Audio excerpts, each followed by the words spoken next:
Chanakya international academy உங்களுக்குள் இருக்கும் தலைவரை வெளிக்கொண்டு வரும் பியூர் பாலிடிக்ஸ் பயிற்சி பட்டறை. நேரடி மற்றும் இணைய வழி. கான்டாக்ட் 7338824242. ஆப்கானிஸ்தானின் பக்ராம் விமான தளத்தை அமெரிக்கா குறிவைத்துள்ள நிலையில் அந்த நாட்டின் நிலத்தை மற்றொரு நாடு பயன்படுத்த அனுமதிக்க விடமாட்டோம் என்று ரஷ்யா தெரிவித்துள்ளது.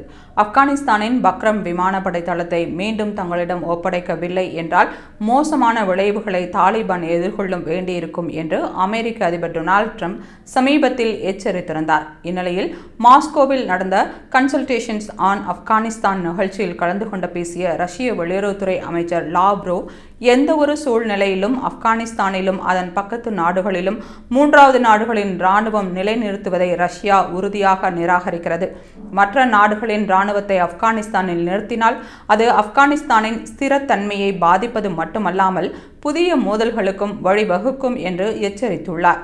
குறிப்பாக ஆப்கான் மண்ணில் மற்ற நாடுகளின் இராணுவத்தினர் கால் பதித்ததால் ஏற்பட்ட பாதிப்புகளை வைத்து எப்போதோ உலக நாடுகள் பாடம் கற்றிருந்திருக்க வேண்டும். ஆப்கானிஸ்தானின் பொருளாதாரத்திலும் உட்கட்டமைப்பிலும் ஏற்பட்டுள்ள சேதங்களை சீரமைக்கவும் அரசியல் நிபந்தனைகளை முன்வைக்காமல் உலக நாடுகள் உதவ முன்வர வேண்டும். ரஷ்யா தொடர்ந்து ஆப்கானிஸ்தானுக்கு மனிதாபிமான உதவிகளை வழங்கும் என்று உறுதியளித்தார்.